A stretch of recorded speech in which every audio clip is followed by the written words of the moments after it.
Got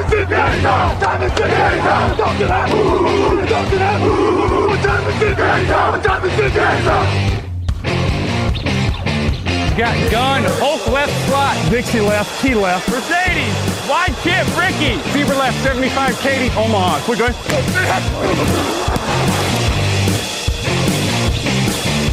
Last play of the game.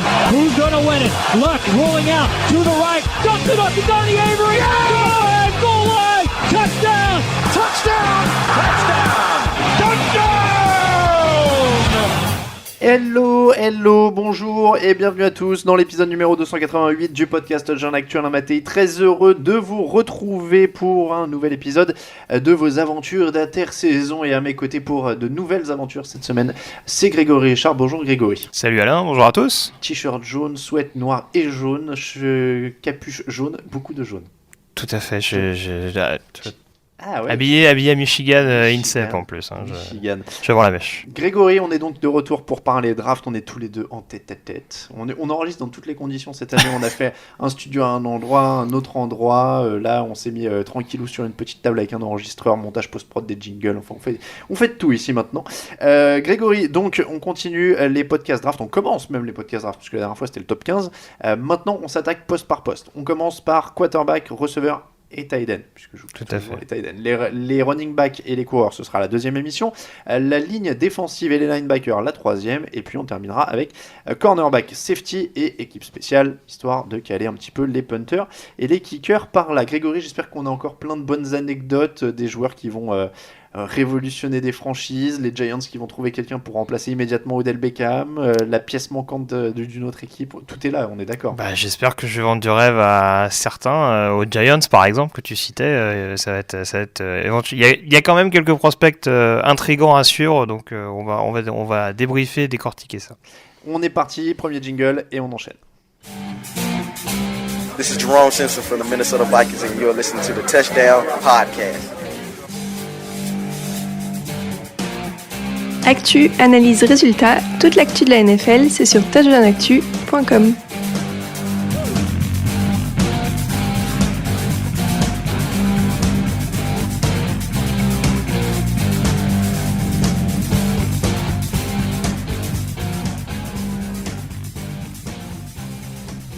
On commence donc nos présentations draft de cette année 2019 sur Touchdown Actu avec les quarterbacks. Grégory, nous allons donc procéder, alors je rappelle pour ceux qui découvrent peut-être le podcast Touchdown Actu Draft, les épisodes draft, donc le principe est assez simple, j'ai des fiches, j'ai les bases, et ensuite je découvre les joueurs. Grégory est là pour nous guider, il va me guider, je suis l'idiot utile dans ce podcast, je pose les questions idiotes, et il n'y a pas de questions idiotes, et je vais vous aider à découvrir avec l'aide de Grégory tous les prospects les plus intéressants, et de temps en temps j'essaierai de caler une mauvaise blague ou un jeu de mots, voilà, je te fais confiance des choses comme ça.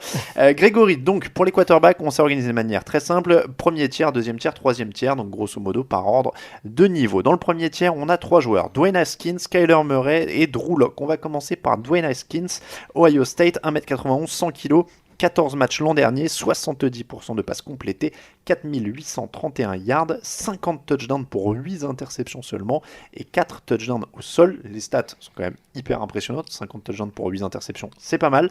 Est-ce que c'est le meilleur quarterback de la draft, du coup, vu que tu l'as mis en 1? Alors, selon moi, oui. Tu le disais, ses stats elles sont assez bluffantes. Il a fait partie sans doute des 3 meilleurs joueurs, en tout cas des 3 meilleurs quarterbacks de la saison passée, avec notamment un autre prospect qu'on va évoquer tout à l'heure. Il n'était pas très très loin du trophée Heisman qui récompense le meilleur joueur universitaire de la saison. Et du côté d'Ohio State, on avait l'habitude, on dira au cours des dernières décennies, d'avoir des quarterbacks assez mobiles, enfin en tout cas d'avoir un jeu au sol, avoir un jeu très axé au sol, avec des quarterbacks qui passaient mais sans que ce soit hyper fulgurant. Dwayne Haskins a quand même un petit peu révolutionné ça du côté de l'attaque des Buckeyes. Là on a vraiment purement un quarterback, un pocket passeur. Et ça se ressent, il est pas très mobile, il a un côté un petit peu pâteau, c'est vrai, il paraît quand même assez grand, assez longiligne, et il a paradoxalement une mobilité qui est pas extraordinaire, donc en tout cas pour prolonger les jeux, ça peut jouer contre lui. Après, si on regarde ce qui nous intéresse le plus, moi en l'occurrence, son jeu à la passe, Son placement est quand même assez correct. Il a une mécanique qui est relativement propre, avec une précision qui va avec. Très franchement, Ohio State n'a pas affronté que des cadors cette année, c'est sûr. Ils n'ont pas forcément toujours eu un calendrier compliqué. Mais en tout cas, ces 50 touchdowns et 8 interceptions, elles ne sont pas non plus le fruit du hasard. C'est un quarterback qui est très précis, notamment dans les zones intermédiaires. Il a un bon bras, donc... Je dirais avec une lecture peut-être un petit peu améliorée au niveau du jeu profond, ça peut également se développer. Après, ça soulève également un autre point d'interrogation. C'est son expérience. Ce que j'allais te dire, il a 21 ans, il aurait pu rester à la fac. Il aurait pu rester une année de plus. Donc, est-ce que ça reste un projet ou est-ce qu'on considère qu'il est prêt opérationnel jour 1 ? Moi, honnêtement, faut pas oublier. Alors, il est arrivé, faut recontextualiser un petit peu parce que il a joué une saison pleine cette année en 2010. Enfin, lors de la saison 2018, celle qui vient de se terminer. L'année d'avant, il est arrivé aux commandes de l'équipe en fin d'exercice lors d'un match contre Michigan, donc la grosse rivalité d'Ohio State en déplacement. Et pourtant, il a fait preuve vraiment d'une maturité assez bluffante pour un joueur de cette jeunesse, on va dire, notamment en termes d'expérience. Donc, je me fais pas forcément de soucis. Après, voilà, comme je disais, c'est sûr que il y a encore peut-être des lectures à perfectionner, même si du côté d'Ohio State, il a quand même eu une attaque assez épurée avec énormément de cibles différentes, des running backs qui étaient souvent sollicités également. Donc il a vu quand même beaucoup de choses et je pense pas qu'il va arriver en NFL en découvrant forcément des systèmes de jeu. Donc je me fais pas forcément de soucis. Allez, peut-être quelques mois dans l'ombre, on dira, d'un quarterback titulaire, mais je ne serais pas étonné qu'il soit titulaire à l'issue de sa saison rookie. Dans la perche quelques mois dans l'ombre d'Eli Manning. Par exemple, en tout cas, on sait qu'en tout cas, il a clamé haut et fort que son amour pour les Giants, donc ce serait cohérent. Après, il y a des avis un petit peu contraires. Certains qui disent que les Giants le scoutent allègrement, d'autres qui expliquent que c'est pas forcément le cas. Il faudra réussir à démêler le vrai du faux, mais en tout cas, sur le papier, Dwayne Haskins aux Giants, ça a du sens. Ça, de toute façon, les rumeurs et les pronostics, c'est toujours très périlleux un mois avant. Hein. On va être gâtés sur les quarterbacks cette année. On sait très bien que ça va être compliqué. Encore une fois, je fais l'idiot utile. Je lis je parcours pour chaque joueur un petit peu en préparant l'émission des fiches et je regarde un peu ce que je vois d'intéressant, pas intéressant, etc. Moi, je lisais qu'au niveau des lectures, est-ce qu'il est suffisamment poli là-dedans ? Est-ce qu'il est suffisamment avancé ? Non, c'est ce que je te disais, c'est vrai que dans les tracés, on dira courts, intermédiaires, c'est pas un quarterback à mon sens qui prend énormément de temps pour lancer le ballon, donc c'est-à-dire que quand il arrive à identifier sa fenêtre, il va pas forcément, on va dire, paniquer sous la pression. En tout cas, c'est pas ce que j'ai ressenti, et pourtant, voilà, sur certains gros matchs de Big Ten, il y avait quand même des défenseurs pour lui mettre la pression, donc il a quand même cette capacité à être relativement précis et fiable dans les zones intermédiaires. Après, voilà, il a le bras. Est-ce qu'il sera capable de ne pas se faire piéger par, on dira, certains coordinateurs un peu créatifs, surtout qu'on sait que ces dernières années, il y a des backfields qui sont très renforcés avec des assignations qui sont un petit peu brouillées par les coordinateurs. Il va y avoir cette donnée-là à prendre en compte, mais je ne me fais pas forcément de soucis sur cette lecture à terme. Est-ce qu'il sera sélectionné en numéro 2 parce que tout le monde va se ruer sur les quarterbacks et qu'il sera 1 et 2 avec celui dont on va parler après? Dans mon big board, il est numéro 30, je crois, de tête. Oui, ils sont très bas. Il faut rappeler qu'on n'a pas parlé de quarterback dans le top 15. Oui, ils sont pas forcément très cotés. Après, on le dit, on le répète chaque année, de toute façon, la position de quarterback, elle est, entre guillemets, biaisée aux yeux des scouts. C'est-à-dire que forcément, on va les voir plus beaux qu'ils ne sont parce que ça reste une position... voilà, ça reste une denrée rare, malgré tout, en termes de talent à trouver. Maintenant, hors top 10, ça m'étonnerait fort. Bon. Mais c'est possible qu'il y ait une équipe qui tente le tout pour remonter dans le top 5 et récupérer. Numéro 2, Kyler Murray, Oklahoma, 1m78, 88 kg, 14 matchs, 69% de passes complétées, 4361 yards, 42 touchdowns et une seule interception, 12 touchdowns au sol. Kyler Murray, évidemment, alors on rappelle, il avait le choix avec le baseball, il a fini par choisir le football américain, ça c'était la première incertitude, elle est levée. Clairement, la première question, c'est son gabarit. Il semble très frêle. Je voulais même comparer avec Lamar Jackson, mais en fait, il n'y a même pas comparaison. Lamar Jackson, il fait 1m91, donc il lui met déjà 13 cm. Non, il fait 1m80. Kyler Murray ? Oui. Alors moi j'ai 1,78. Oui, 1,78. Oui. Je crois qu'il est encore plus petit que Russell Wilson. Je veux pas dire de bêtises, Oui. mais Il a pas l'air, clairement, il a pas l'air très grand. Non. Donc il va devoir jouer en shotgun, il va falloir changer d'attaque. Est-ce que ça fait pas beaucoup? Est-ce que ça vaut pas le coup? Est-ce que ça vaut le coup? Bah alors, moi c'est un peu parce que j'ai vu certains lecteurs et auditeurs qui s'étonnaient notamment de mon scepticisme à l'égard de Kyler Murray. Le propos, c'est pas de dire que le fait qu'il ait été meilleur joueur universitaire cette saison, c'est un leurre pour son futur en NFL.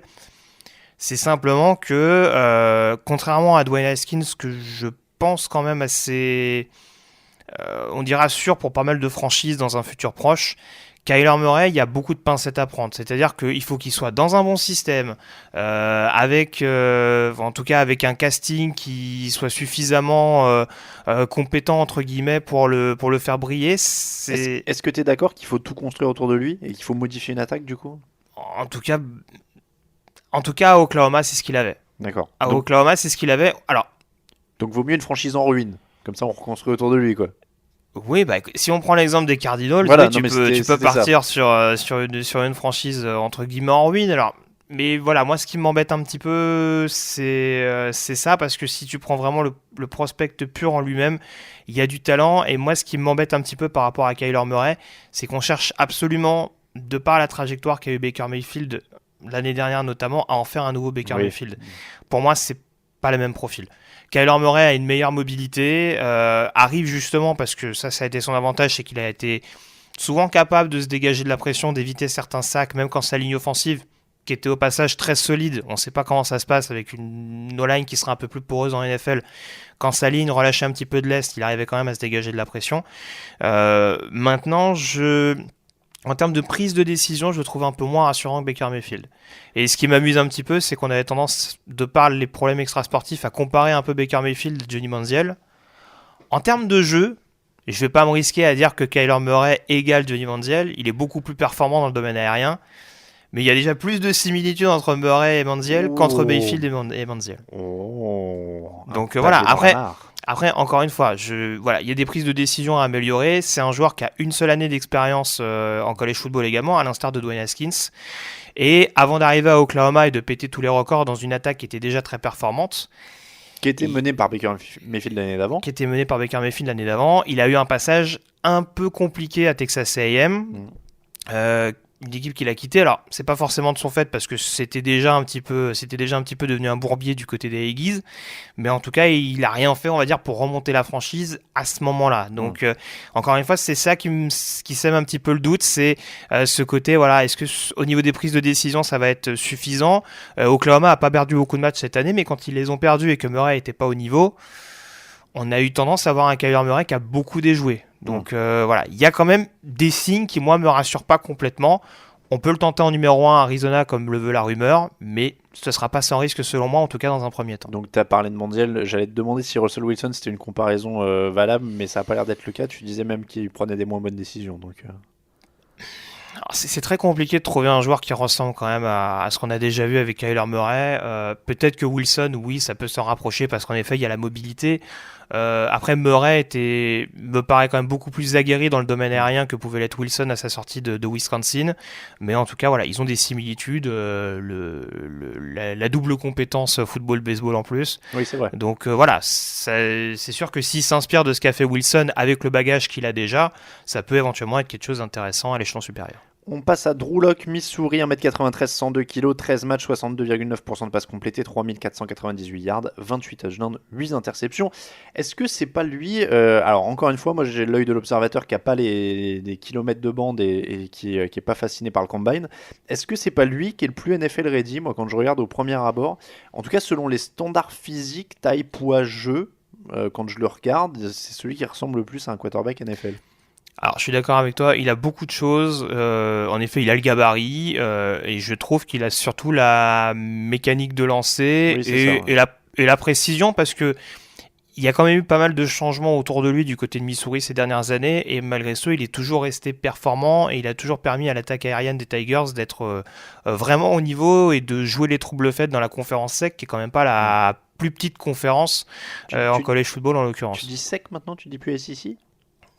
Ouais, non, j'ai toujours dit sec. Ah ouais, je me Bah, souviens je de sais pas. SEC. Ah, ici, moi, ça m'embrouille avec la CC, donc. Mais bon, c'est pas très très grave. On va pas. Ça, c'est un autre débat. Pour les non-NCA, donc on dit SEC, enfin c'est la SEC, hein, voilà, donc Voilà. ça veut dire quoi d'ailleurs? C'est Southeastern Conference, je crois. Southeastern Conference, donc c'est la grosse conférence avec Alabama. C'est ça, avec Alabama, voilà. LSU, Florida, etc. Donc, excuse-moi, tu disais donc Drew Donc Lock. oui, non, après il a montré, là pour le coup, les 2 premiers quarterbacks dont on parlait, on disait qu'il n'y avait qu'une seule année vraiment au plus haut niveau.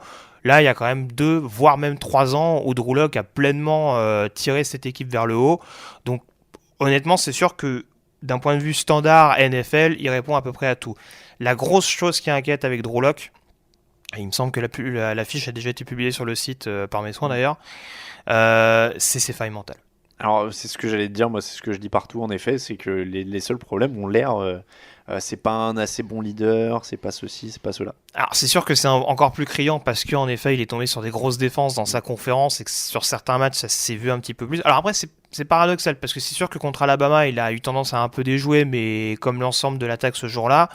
Après, je prends un match contre Florida où la défense des Gators, c'est pas mauvaise non plus.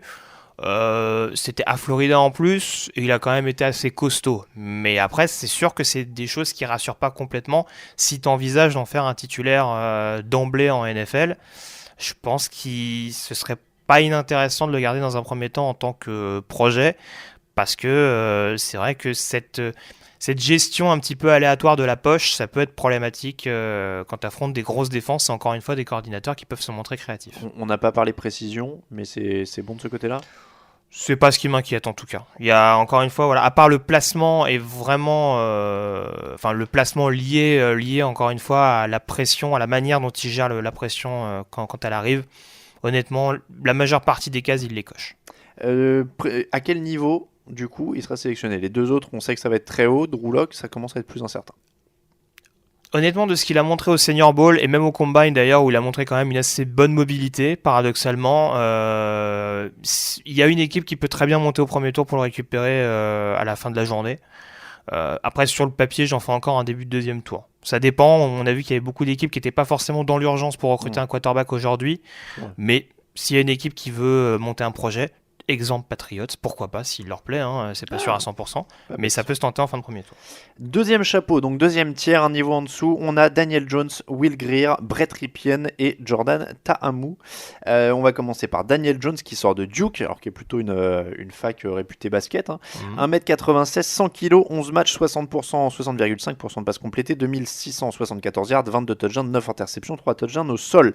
Alors, Duke, c'est pas une grosse fac de foot US, mais son mentor à Daniel Jones, ce serait un certain David Cutcliffe, qui était le mentor d'Eli et Peyton Manning. Donc, on doit miser sur de l'intelligence de jeu, je suppose. C'est ça, c'est une de ses principales facultés. C'est un quarterback qui est assez solide, assez intelligent dans son jeu, qui a un bon bras également pour un quarterback, encore plus ces derniers temps en NFL, c'est quelque chose qui n'est pas à négliger. En termes de précision, je vais me répéter un peu par rapport à Haskins, mais on dira que sur des lancers un peu courts, ça va. Sur des lancers un peu plus profonds, c'est un peu aléatoire. On a vu par exemple que sur le bowl qu'il a disputé, alors je sais plus contre quelle équipe, mais c'est pas très important. En tout cas, il avait pris feu littéralement. Ça rappelait un petit peu ce qu'avait fait Josh Allen l'année dernière avec Wyoming avant de partir. Donc il y a un potentiel. En effet, il est avec un coach qui a déjà façonné. Il est passé avec un coach qui a déjà façonné des quarterbacks NFL. Donc sur le principe, voilà, le système Pro Style, il connaît. C'est pas un quarterback qui va être vachement dans la prise de risque, mais c'est un projet qui peut être intéressant à couver sur 2-3 ans. Voilà, derrière certains joueurs, alors je prends l'exemple des Patriots, mais derrière un Drew Brees voilà, derrière un quarterback dont on sait qu'il va pas encore jouer 10 ans, ça peut être un joueur intéressant on va dire à développer. Je crois que je vais rajouter un extrait sonore de Macron qui hurle, c'est notre projet. À chaque fois que tu le dis, j'ai envie de le mettre pour certaines émissions. Là, il faudra que j'ai ça, ou pour la draft, enfin, il faut que je trouve des trucs. Pour donc l'ami Daniel Jones, moi j'avais lu qu'il était peut-être un peu long sur sa mécanique de lancer. Enfin, il était un peu long pour lancer. C'est une des choses qui sera à surveiller. Comment je t'apprends des choses. Faut surveiller également le côté blessure. Il me semble qu'il a eu, alors c'est où, c'était la clavicule qui s'est blessé, ou à l'épaule, je sais plus. Enfin, il s'est blessé cette année. Il avait eu quelques petits pépins aussi les années précédentes. Voilà, ça peut aussi être un quarterback fragile et bon, faut voir comment il arrive à gérer les chocs, sachant que dans l'ACC, il a pas non plus l'autre ACC, il a pas non plus croisé que des énormes défenses, donc à surveiller. C'est un premier tour ou pas, ou on n'y est plus là? Ça peut en être un. Là aussi, si une équipe est amoureuse, elle peut remonter, mais pour moi, c'est deuxième, voire quand même troisième tour. D'accord, donc on commence à baisser. Will Greer, Virginia, 1m91, 98 kg, 11 matchs, 67% de passes complétées, 3864 yards, 37 touchdowns, 8 interceptions, 3 touchdowns au sol. Il manque de bras, de ce que j'ai lu. Pourquoi tu le mets si haut, du coup, s'il manque de bras? Parce que c'est également un projet. C'est un quarterback qui est... au parcours un petit peu tortueux en college football, c'est-à-dire qu'avant d'arriver à West Virginia, il était donc chez les Florida Gators. Il est arrivé, il a vraiment pris la place de titulaire indiscutable du côté de Gainesville. Et on va dire que c'est une sombre histoire de prise de médicaments interdits. Enfin voilà, il y a eu une histoire un petit peu trouble qui a fait qu'il a été chassé du campus de Florida. D'accord. Et du coup, il s'est relancé à West Virginia dans une attaque un petit peu plus explosive, un petit peu plus justement air raid, parce que c'est un petit peu la mode avec l'histoire de Kyler Murray. Donc, il est un petit peu dans ce profil-là, et du côté de West Virginia, il a quand même pas mal performé. Mais du coup, c'est un quarterback qui a quand même vu pas mal d'attaques différentes, on dira, hein, des systèmes offensifs assez variés, mine de rien, entre Florida et West Virginia. Après, c'est sûr qu'il a un bras qui joue pas pour lui. La mécanique de lancer qui va avec également, à mon sens. Mais là, pour le coup, je parlais de quarterbacks qui ont quelques soucis sur les lancers profonds. Bon, il arrive à trouver ses cibles, mais voilà, il faut que le receveur arrive à se démarquer parce qu'en effet, au duel, ça va peut-être être un peu compliqué. C'est pas super rassurant. Du coup, là, on est dans le projet, en effet. Et pareil, projet 3e, 4e tour, alors. Ah, pour moi, oui. Pour moi, à l'heure actuelle, c'est fin 3e, 4e tour à peu près. Brett Ripien, Boise State, 1m88, 92 kg, 13 matchs, 67% de passes complétées, 3705 yards, 30 touchdowns, 7 interceptions. Alors lui, ça a l'air d'être l'inverse. Superbe sur le plan technique, à perfectionner sur le plan mental. Ouais, c'est un peu ça. Après, bon, il y a forcément, ça fait partie de ces prospects où c'est encore un peu dur de se projeter dans le sens où, bon, il sort de Boise State. C'est l'équipe qui a le beau terrain bleu. Exactement. Une équipe qui, bon, on va dire affronte de bonnes équipes, mais qui est pas dans une énorme conférence. C'est la fac qui faisait des polémiques tous les ans à une époque, qui gagnait tous ses matchs, mais qui réclamait le respect parce qu'ils n'étaient pas classés assez haut, c'est ça? Tout à fait. Bon, ça c'est un peu un serpent de mer en college football, les petits programmes qui gagnent beaucoup et qui. Mais bon, là pour le coup, Boise State c'était assez costaud.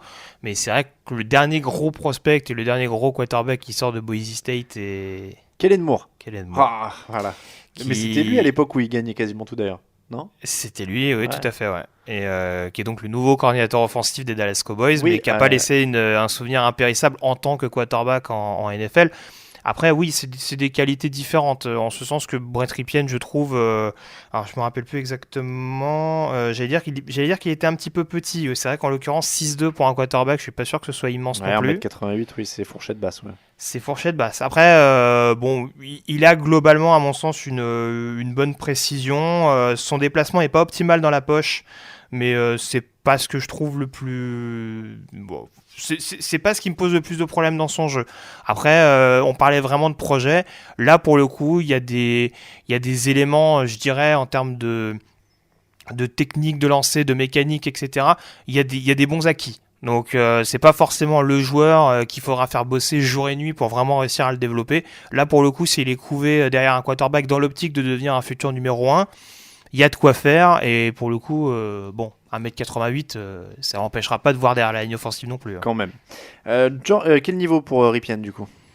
À peu près la même. J'irais quand même 3e, 4e quand même aussi. Jordan Ta'amu, Ole Miss, 1m88, 95 kg, 12 matchs, 63,6% de passes complétées, 3918 yards, 19 touchdowns, 8 interceptions et 6 touchdowns au sol. Alors lui, j'avoue que j'étais un peu surpris. Je donne le process, hein. Greg me donne sa liste, ce qu'on met dans le conducteur. Moi, je prépare mes fiches et du coup, je découvre un peu les mecs. Et lui, j'ai eu du mal à le trouver. Il était plutôt loin dans la plupart des estimations US. Donc, je me demandais pourquoi il se trouvait dans ton deuxième chapeau à toi.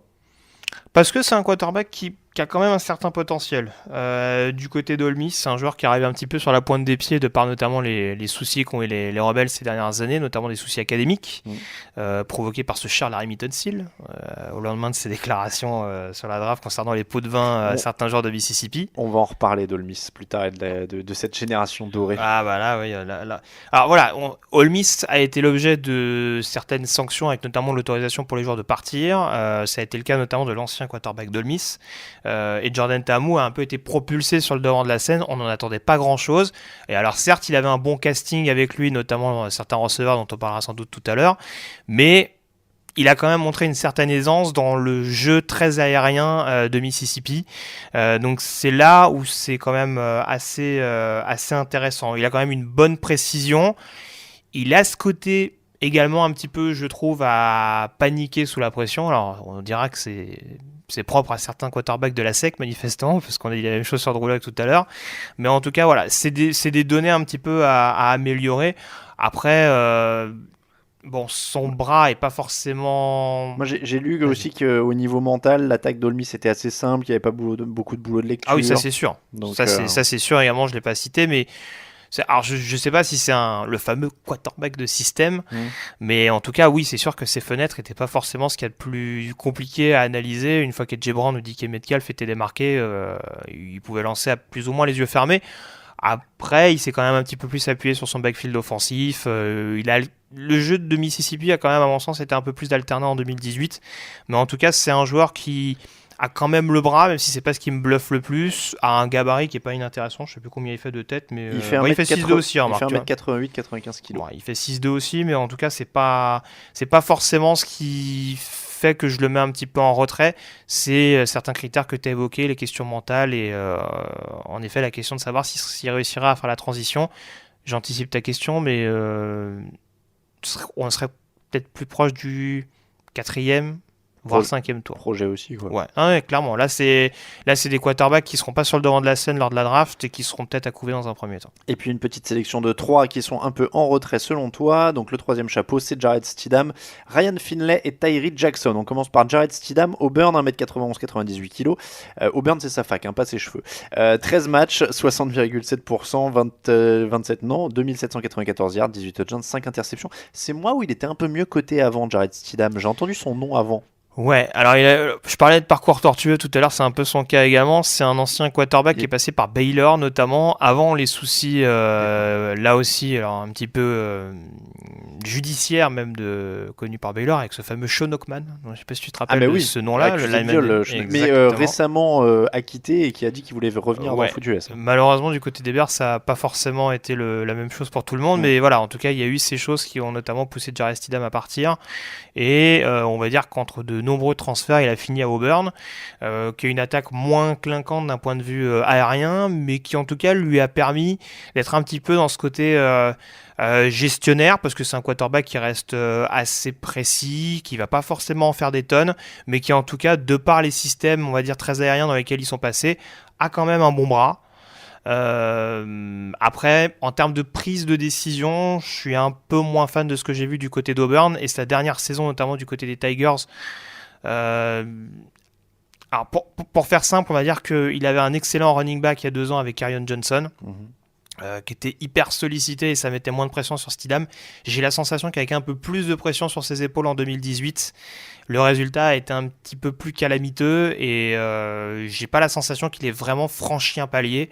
Et c'est pour ça qu'en NFL, je le vois peut-être plus comme une doublure que comme vraiment un quarterback qui sera capable d'être au niveau pour être numéro 1. En tout cas, il y en a qui y croient un peu plus que toi, notamment Daniel Jeremiah d'NFL Network, donc, qui est leur consultant NFL, draft, qui lui, en gros, a l'air plutôt emballé et qui dit il faut juste être plus régulier. Mais sinon, sur les armes, il a l'air plutôt...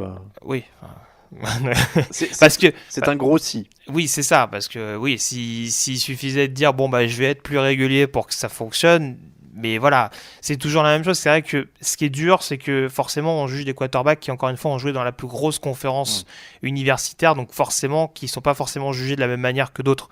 Maintenant, la pression qu'avait Jarrett Stidham en 2018, elle n'est pas ressortie de la meilleure des manières, donc c'est également ce qui inquiète un petit peu. Et voilà, je l'ai dit, à Auburn c'était un bon gestionnaire, mais ça n'a jamais été le quarterback très coté qu'on attendait de voir à son arrivée à Baylor. Ryan Finlay, NC State, 1m93, 95 kg, 13 matchs, 67,4%, 3928 yards, 25 touchdowns, 11 interceptions. Alors, je suis allé voir sur Walter Football, là pour le coup, il y avait une punchline qui était assez violente, une version moins athlétique d'Alex Smith. Alors, j'ai rien contre Alex Smith, enfin, à une époque on croyait que si, mais c'est vrai que sa mobilité est sous-cotée, Alex Smith. Et après, c'est un bon passeur. Mais voilà, enfin, ça fait pas rêver en fait, cette phrase. Non, ça fait pas rêver. Bah, après, il y a le côté un petit peu. C'est vrai que c'est souvent cet exemple que je prends pour dire que c'est pas un joueur qui va faire 5 milliards sur la saison et qui va balancer à tout va, les fameuses mitraillettes, comme on les appelle aux États-Unis.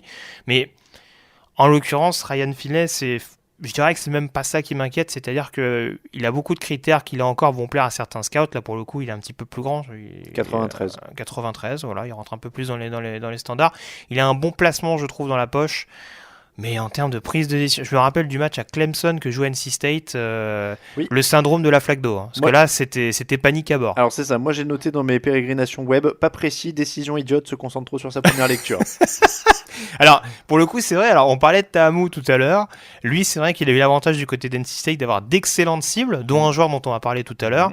Et c'est vrai qu'il y avait ce côté un petit peu où c'était un peu le quarterback. Je ferme les yeux, je le lance vers lui. A priori, il y a 9 chances sur 10 pour que ça passe. Ça me semble être une bonne recette en NFL.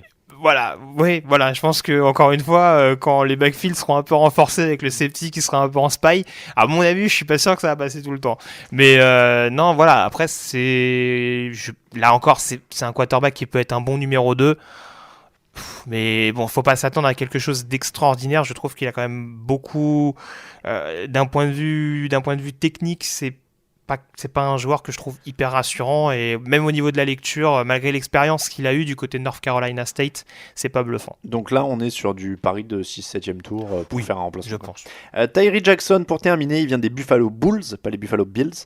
2m01, 111 kg, alors c'est le beau bébé de la QV, il fait 14 matchs, 55,3% de passes complétées, 3131 yards, 28 touchdowns, 12 interceptions.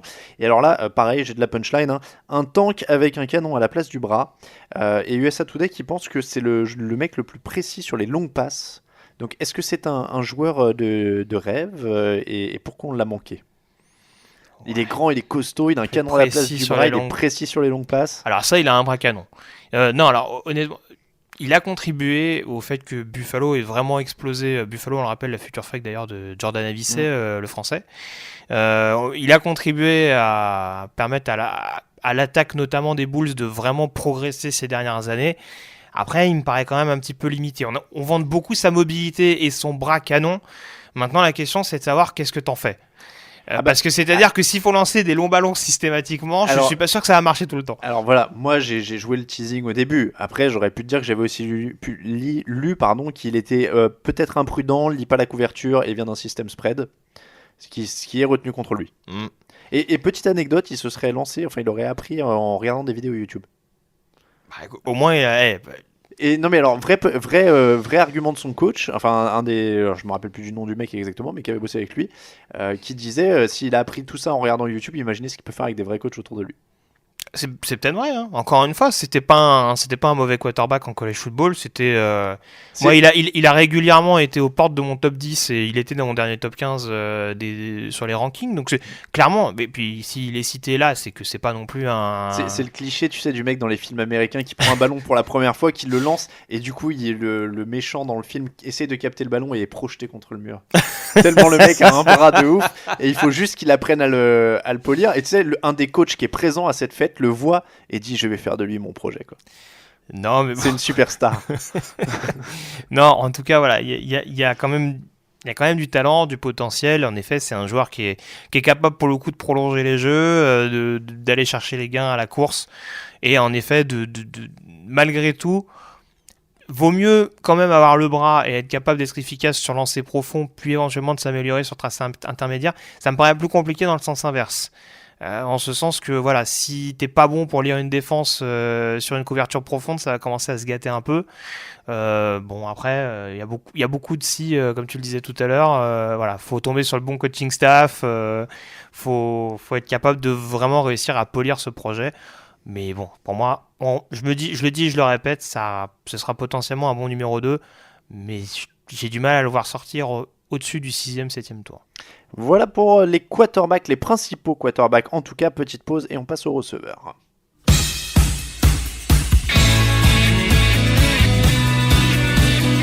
You play to win the game. Hello? You play to win the game. You don't play to just play it. On est de retour pour parler des receveurs et des tight ends, puisque je les oublie à chaque fois. Les receveurs et les tight ends, on va commencer. Alors là, découpage différent, puisqu'on a les stars, les valeurs sûres, les busts. Ah, ta chronique préférée. Et ouais, et j'oublie toujours les styles, voilà, les bonnes affaires. Les bonnes affaires. On va commencer par les stars. Alors, on va vous référer quand même, je pense, beaucoup au numéro 286, puisque tous les joueurs présents là, en fait, étaient dans le top 15 de la draft. On a DK Metcalf, TJ Hawkinson et Noah Fant. Il y en a 3. Pour ceux qui n'ont pas suivi, je vais juste vous rappeler en quelques mots. DK Metcalf, il vient d'Ole Miss, c'est un receveur d'1m96, 108 kg, qui a capté 26 ballons en 7 matchs avec 5 touchdowns. Alors, gros costaud, très rapide, pas forcément mobile latéralement. Mais Greg, je vais vraiment juste en une phrase sur cela, je vous réfère pour tout le côté complet au podcast numéro 286. Mais Greg, donc lui, tu y crois ou tu y crois pas, Metcalf? Je l'avais mis en 6 du big board. Après, c'est très haut, ouais. Voilà. Après, c'est sûr que c'est un pari. C'est très clairement un pari. Rapidité, tu le disais, puissance. Après, c'est sûr que bon, il y a des atouts à développer, notamment les mains, les tracés. Et bon, il y a un petit panel à développer, mais en tout cas, là encore, il y a quand même des bons acquis à sa disposition. TJ Hawkinson, tight end d'Iowa, 1m96, 104 kg, 13 matchs, 49 réceptions, 760 yards, 6 touchdowns. Lui, c'est le tight end complet, excellent bloqueur, cauchemar à couvrir, main sûre. Lui, pour rappel, tu le vois au premier tour, c'était surtout ça dont je me rappelle plus. Oui, bah moi, je serais premier tour quasiment sûr. Pour moi, top 15, si vraiment une équipe est amoureux. Et honnêtement, voilà, c'est quand même le tight end hyper complet. C'est très très haut pour un tight end quand même, top 15 ans, donc ça pourrait... Bon, on en a déjà vu. Hein, il était 11e de ton top 15, oui. Je rappelle. Et puis Noah Fant était 14e, 1m96 aussi, 109 kg, 12 matchs, 39 réceptions, 519 yards, 7 touchdowns. Un peu moins complet, un peu moins bon sur les blocs, mais tu y crois aussi? Premier tour aussi? Oui, premier tour aussi, parce qu'en effet, il est un poil moins bon sur les blocs. Mais ça reste quand même un joueur performant sur ce domaine-là, et ça reste surtout une grosse menace athlétique dans le domaine aérien. Ça peut être un nouveau Evan Ingram, encore meilleur sur les blocs, donc ça peut largement faire un premier tour. C'est une stat à mon avis que nos collègues américains vont creuser, mais 2 tight ends de la même fac au premier tour, ça n'a pas dû arriver souvent. Faudrait que je refous. On avait eu 2 running d'Auburn au premier tour, mais... ah oui, c'était C'était... Non, comment il s'appelle? Ronnie Brown et Cadillac Williams. Ah oui, ceux-là, d'accord. Ouais, je voyais encore. Oui, ça commence à remonter un petit peu, mais 2 tight ends, j'en ai pas souvenir. Je voyais le trio plus récent là quand ça jouait pas mal aussi. Très bien. Donc on va passer aux valeurs sûres. Kevin Harmon, Marquise Brown et Deebo Samuel. C'est toujours les receveurs qui ont les noms les plus chelous, non? Parce que on verra sur le podcast lineman et coureur, là pourquoi il y a beaucoup moins de variété. Kelvin Harmon, NC State, 1m91, 97 kg, 91 réceptions, 1186 yards et 7 touchdowns. Alors c'est des superbes stats, hein, sur, j'ai pas, ça doit être sur 14 matchs si je dis pas de bêtises. Il semble avoir toutes les qualités d'un receveur, sur les mains, sur les tracés, sur les courses, après la réception. Il manque juste un peu de vitesse, de ce que j'ai lu.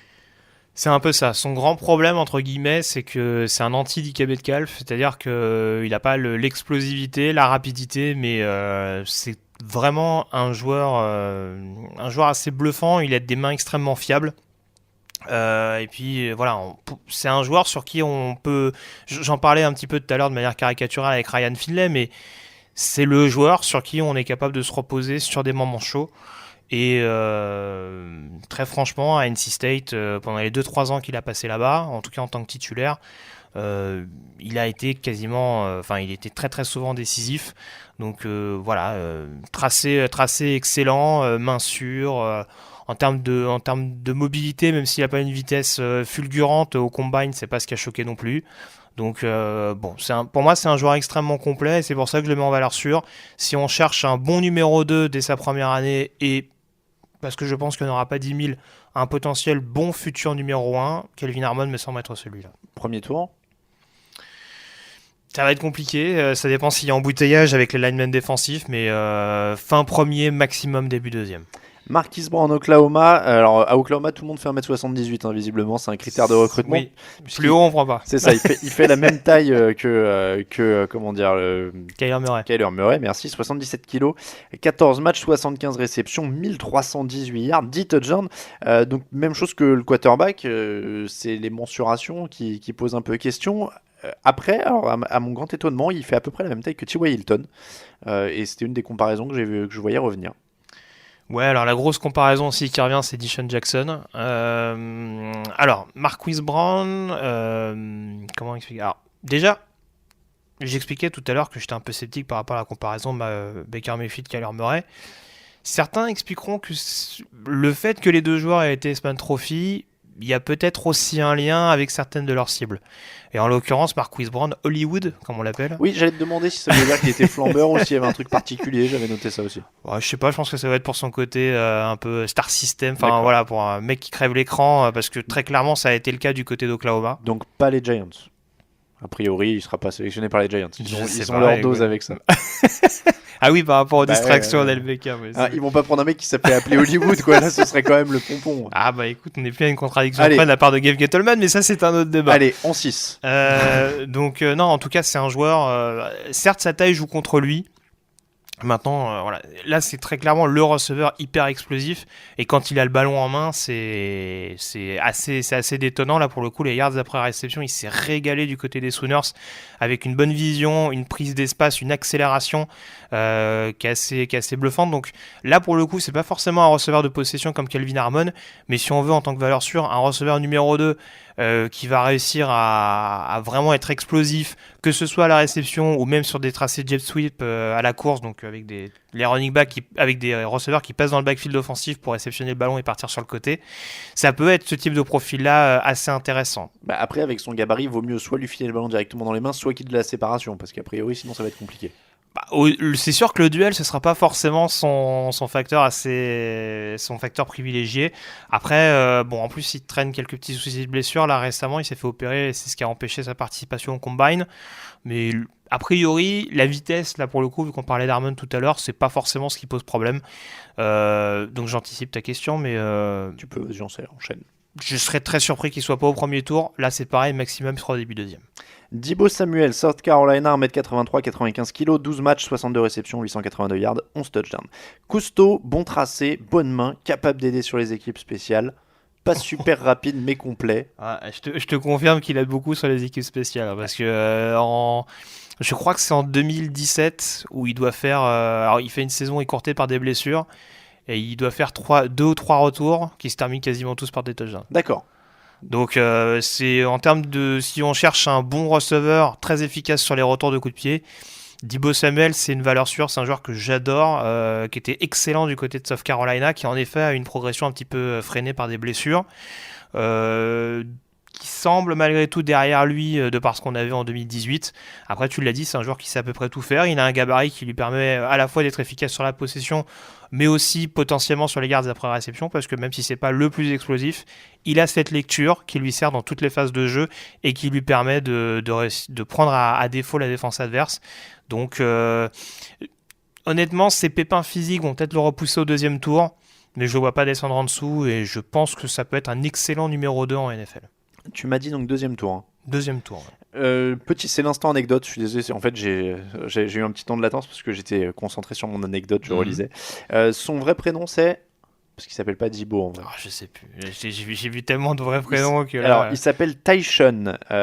Tyshun. En fait, Deebo, c'est un surnom qui est lié au personnage joué par Ice Cube dans le film Friday. Voilà, D'accord. c'est son papa qui l'a surnommé comme ça. Très bien. On passe au bust. Irv Smith Jr., Hakeem Butler et N'Keal Harry. Oui, N'Keal, N''K-E-A-L, N'Keal. Irv Smith Jr., tout d'abord, tight end d'Alabama, 1m93, 109 kg, 15 matchs, 44 réceptions, 710 yards, et 7 touchdowns. Je vais à l'inverse. Tu me dis que c'est un bust, et moi je lis qu'il court des bons tracés, qu'il a des bonnes mains, et qu'il a encore du potentiel. Pourquoi tant de haine? C'est dur de le mettre dans les busts. C'est l'instant. C'est l'instant hate. C'est dur de le mettre dans les busts. Après, il y a quand même quelque chose qui me chiffonne un peu avec Irv Smith, c'est que... alors, je trouve qu'il a beaucoup profité de la nouvelle attaque d'Alabama, où il était très bien entouré, avec pas moins de 4 receveurs écartés pour lui permettre justement d'avoir une capacité de séparation, on dira, plus efficace. Un Tua Tagovailoa qui accumulait les big plays, donc... encore une fois, qui facilitait peut-être un petit peu son aptitude à se démarquer plein centre. En fait, ce qui m'inquiète un peu, c'est pas forcément le raisonnement le plus poussé que je vais avoir sur ce podcast, c'est que je regarde les tight ends d'Alabama ces dernières années, et même un joueur comme O.J. Howard, qui était beaucoup plus fort que lui à mon sens, a pas forcément éclaté en NFL. Donc là, je regarde et je me dis oui, il est complet. Il a une marge de progression intéressante, mais est-ce qu'il va vraiment réussir à devenir un tight end vraiment d'impact en NFL et pas, on va dire, une option parmi tant d'autres dans le système offensif? C'est là ma question, et c'est pour ça que presque la mort dans l'âme, je le mets dans les busts. Non, mais c'est une bonne réflexion. Moi, quand tu m'as dit ça va pas aller très loin, ma réflexion, je croyais que j'aime pas sa tronche. Franchement, moi, je l'ai vu sans casque, j'aime pas. J'aime pas, c'est un bust. Non, je suis pas allé jusque-là, mais... Non, mais c'est une bonne analyse. C'est vrai que les tight ends de Bama, et en effet, je me rappelle que Joe Howard était annoncé comme quelque chose d'un Après, c'est vrai que Joe Howard a été ralenti par des blessures aussi, mais il était encore plus impressionnant qu'Irv Smith, encore plus expérimenté aussi. Et il est à Tampa, si je dis pas de bêtises. Il est à Tampa, oui, tout donc à il a fait, été ralenti par ça aussi. Oui, mais pour le coup, il y avait une grosse attaque à Tampa avec. L'année dernière, ils ont accumulé beaucoup de yards quand même, mais bon. C'est vrai. Oui, ils étaient il a pas pu en profiter. C'était numéro 1 à la place en plus, je suis médisant. Quel niveau il va être choisi d'après toi pour être un bust? Ça va s'emballer. Je le vois difficilement au premier. Je pense que ce sera un deuxième tour. D'accord, oui, donc ça fait haut quand même. Hakeem Butler, Iowa State, 1m98, 102 kg, 13 matchs, 60 réceptions, 1318 yards, 9 touchdowns. Alors, il est hyper loin dans certaines projections US. Je vois que tu l'as mis en bust. Ça veut dire que tu penses qu'il y a une franchise qui va s'emballer et le prendre haut, parce qu'il a fait un bon combine, donc c'est vrai que ça peut jouer. Il est énorme en red zone, il est très grand, il est costaud une fois qu'il a le ballon. Le problème, c'est de l'avoir, visiblement, le ballon. Au niveau des mains et des tracés, c'est pas top. Alors là aussi, c'est un peu la mort dans l'âme, parce que j'aimais beaucoup ce joueur à Iowa State. En fait, c'est typiquement le type de receveur. Tu vas le voir faire des trucs de malade, des réceptions à une main, limite autour du cornerback, enfin bref, des trucs assez hallucinants, et les réceptions les plus simples, il va les foirer, quoi. Donc je dirais qu'il y a peut-être un déficit sur peut-être de concentration, tu le disais, c'est sûr qu'il a la taille, il va être très dangereux, notamment sur des... 1,98, c'est même grand pour un receveur, hein. Bah, c'est sûr, en plus ça joue contre lui, notamment sur les déplacements. Ouais. C'est pas forcément ce qui va l'aider, notamment sur les tracés, et son aptitude à se séparer de son cornerback. Par contre, contre des cornerbacks en presse, il aura peut-être dû répondre également, vu qu'il a du gabarit, il a du coffre pour répondre. Il me rappelle quand même beaucoup, et ça m'embête de dire ça, il me rappelle beaucoup de Josh Doctson. D'accord, oui. C'est ça qui m'inquiète un peu. C'est encore une fois, c'est un receveur avec du potentiel, mais j'ai un peu peur que là, tout à l'heure on parlait d'irrégularité, là on peut clairement être en plein dedans.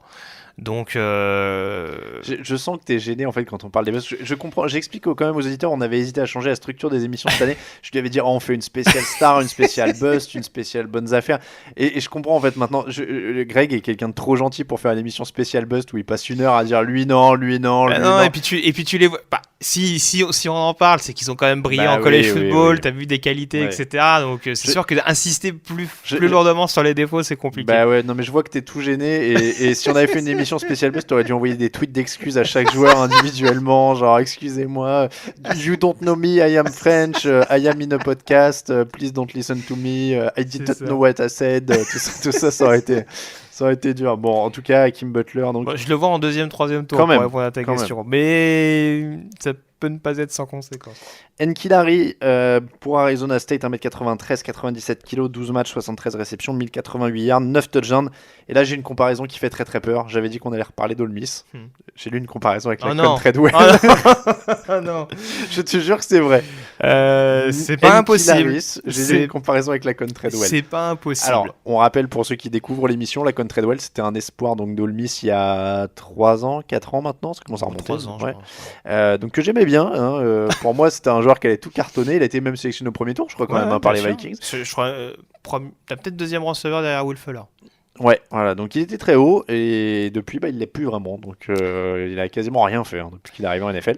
Dans la fiche, vous parliez d'Alshon Jeffrey. C'est le meilleur scénario.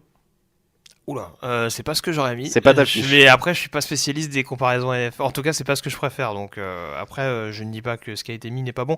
Nkilari. Alors, je vais reprendre également une habitude, une phrase qui revient chaque année, mais là, on est en plein dans le receveur qui a pleinement profité d'une bonne conférence. La fameuse conférence Pac-12 où les défenses sont monstrueuses. Les passes de partout. Et Nkilari, il a quand même profité de ça. Alors, lui aussi, il a beaucoup surfé un petit peu sur quelques catchs spectaculaires qu'il a pu faire. Après,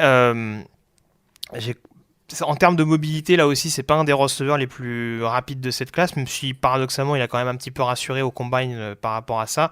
Mais en termes de tracé, il est pas excellent non plus.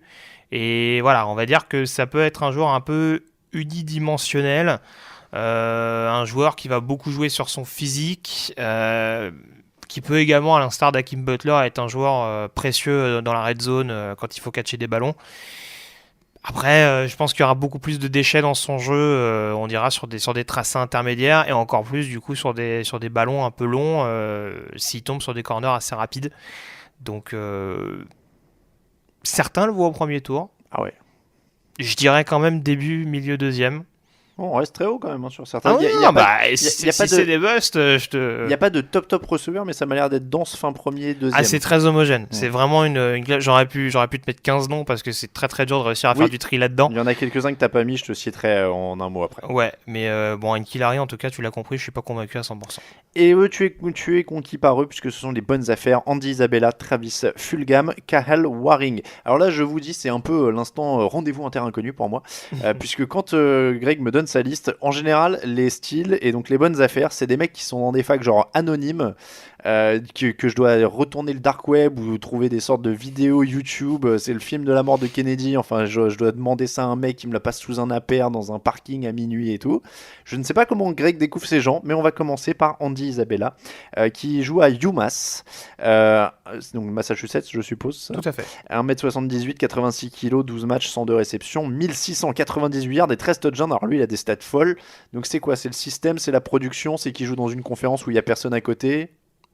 Très franchement, c'est qu'il est très talentueux parce que à UMass, il a été productif, mais il était au Senior Bowl, si je me trompe pas, il a été excellent aussi. Lors du combine, pour un joueur de son gabarit, alors je sais plus si tu as donné 1,78, 86 kg. Et pourtant sur le bench press, sur le développé couché, il a été quasiment un des plus performants. Donc c'est vraiment, je vais pas dire que c'est le profil d'un Julian Edelman, mais c'est vraiment ce côté un petit peu petit joueur, en tout cas un peu dur au mal, un peu teigneux, des joueurs qui ont peur de rien, quoi. Et c'est vraiment un joueur qui a des excellents changements de direction, une bonne prise de vitesse. Forcément, sur des duels avec des cornerbacks, c'est pas celui qui va se distinguer le plus, mais en tout cas, il joue sur d'autres arguments, sur le côté un petit peu plus esquive, prise de vitesse, comme je le disais, et ça. Honnêtement, sa cote grimpe au fur et à mesure des semaines. Je pense qu'à l'heure actuelle, ce serait peut-être un 3e tour. Et je pense qu'il y a une équipe qui va s'en frotter les mains parce que ça peut être un excellent numéro 2, numéro 1, je sais pas, mais en tout cas un excellent numéro 2 dans un premier temps. Et il a des très beaux yeux. Sans doute. Isabella, les yeux bleus. Oh non. Oh non. Oh non. Allez, Travis Fulgham. Alors, c'est pour là que je vannais un peu, surtout parce que Travis Fulgham nous vient de Old Dominion, donc c'est une fac qui a un nom de cocktail cubain. Mettez-moi un Old Dominion avec Travis Fulgham, 1m90, 94 kg, 12 matchs, 63 réceptions, 1083 yards et 9 touchdowns. Bon physique, bonne main. Moi, j'avais un peu le feeling en lisant les fiches, c'est moyen, bon partout. Oui, c'est un peu ça. Alors, on va le dire clairement, Old Dominion. Alors, C'est pas la fac dont on parle le plus. C'est pas celle pas celle qui sort le plus de prospects NFL. Maintenant, on va en parler un petit peu, notamment parce qu'ils ont un top pass rusher. Top pass rusher, qui sort de leur rang, donc ils seront un petit peu plus en lumière. Après, Travis Fulgham, c'est sûr que dans le marasme offensif d'Old Dominion cette saison, ça a été compliqué de le voir un petit peu. Après, c'est vrai qu'il a un physique, une capacité de tracer que je trouve assez intéressante. En effet, des mains qui peuvent se révéler précieuses. Alors, il a un petit déficit de vitesse et c'est pour ça que je ne le vois pas devenir forcément un top joueur, mais en tout cas, ça peut être notamment dans un premier temps une très bonne option.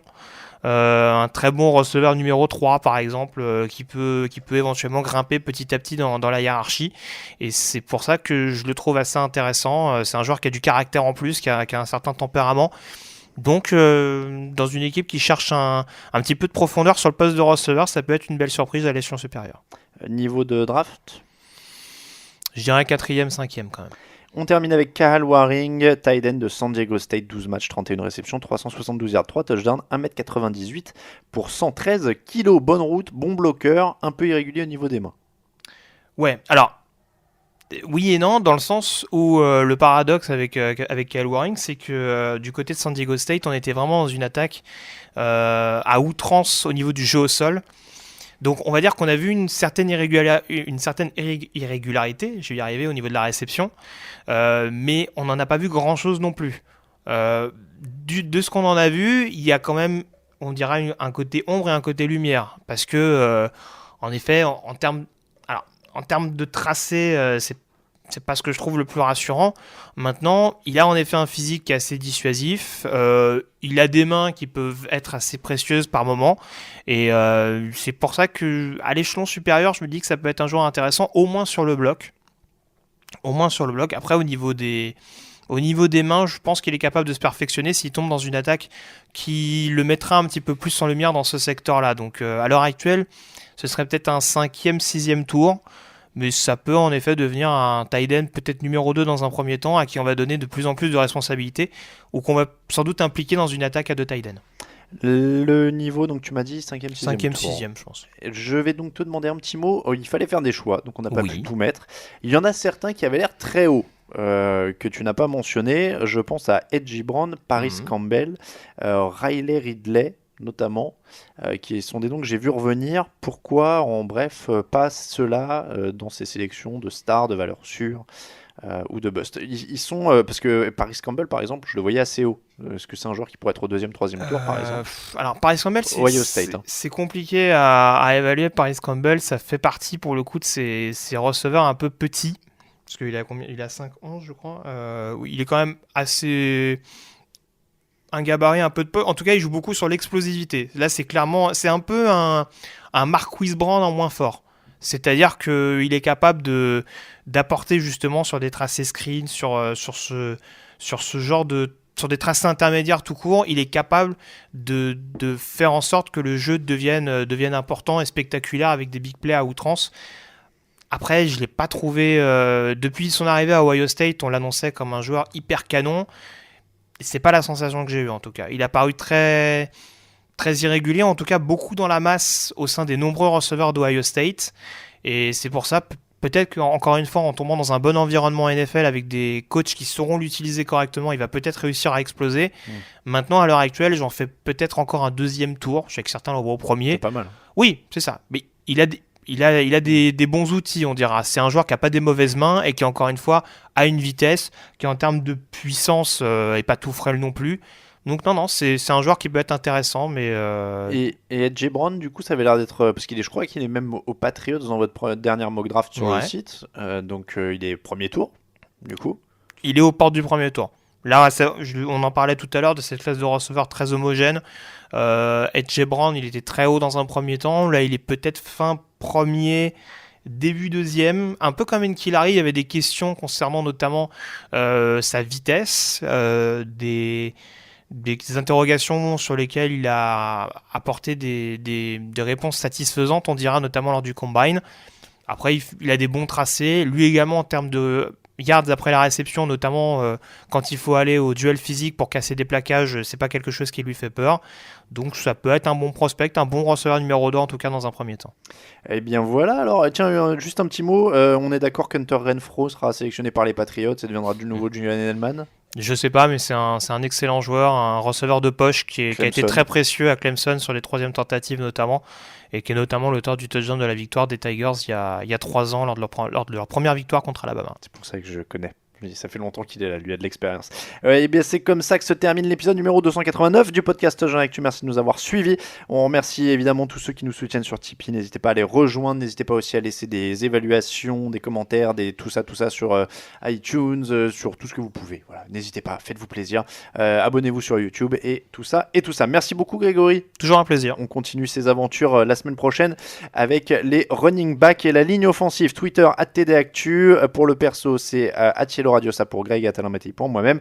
Les comptes, le Facebook du site, facebook.com/TDActu, Instagram, c'est @touchdownactu en entier. Je vais y arriver. On vous rappelle que toute l'actu de la NFL, c'est sur touchdownactu.com. On vous souhaite une très bonne semaine. On se quitte en musique et à la semaine prochaine pour d'autres fiches draft. Ciao, ciao.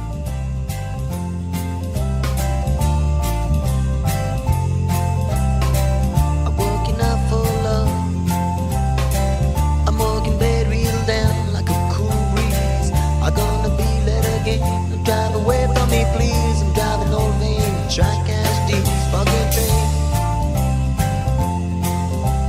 Time don't fool me no more. I thought my watch to the floor was so lazy. Time don't do it again. Now I'm stressed and strained with a hanger and pain. In the subway train. Long gone the rendezvous. Time made a fool out of me. Oh baby, can't you see?